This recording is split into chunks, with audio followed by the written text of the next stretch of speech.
Dahil sa selos, napatay umano ng isang lalaki ang kanyang misis.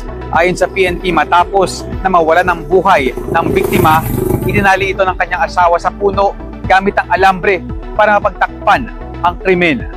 16 na taon na nagtago ang akusado. Ayon sa Baras Police, nangyari ang insidente noon pang October 26, 2009 sa Sitio Riza, Barangay Pinugay. Kaya po siya naakusan ng parricide dahil po sa pagpatay niya sa kanyang misis. Nung araw din yun ay nagkaroon po sila ng pagtatalo na dahilan po sa may pinagseselosan ito pong ating akusado.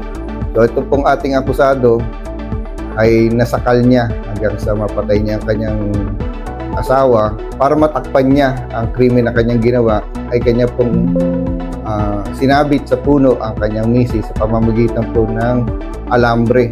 Rumesponde noon ang kaanak at kapitbahay ng biktima. Ang nakapagtatak, simula noon ay hindi na nagpakita pa ang mister ng biktima. Ito pong ating akusado ay bigla pong nawala nung araw ding yun at nagtago na po siya. Sa Bicol umano nagtago ang akusado. Kamakailan lang ay bumalik siya ng Baras Rizal. Dito na sa tuluyang naaresto ng tracker team ng Baras Police sa tulong ng informant. Biyernes, August 15, 2025. 16 na taong nagtago ang lalaki. Pero sa itinatanggi niyo ba o aminado, sir? Ituturing siyang most wanted person sa regional level. Talagang binabalikan po namin yan at para makita o mabigyan ng hustisya yung mga naging biktima nila noon.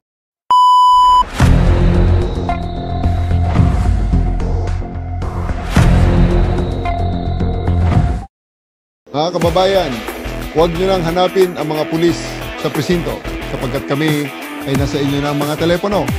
Dial 911, darating kami sa loob ng 5 minuto.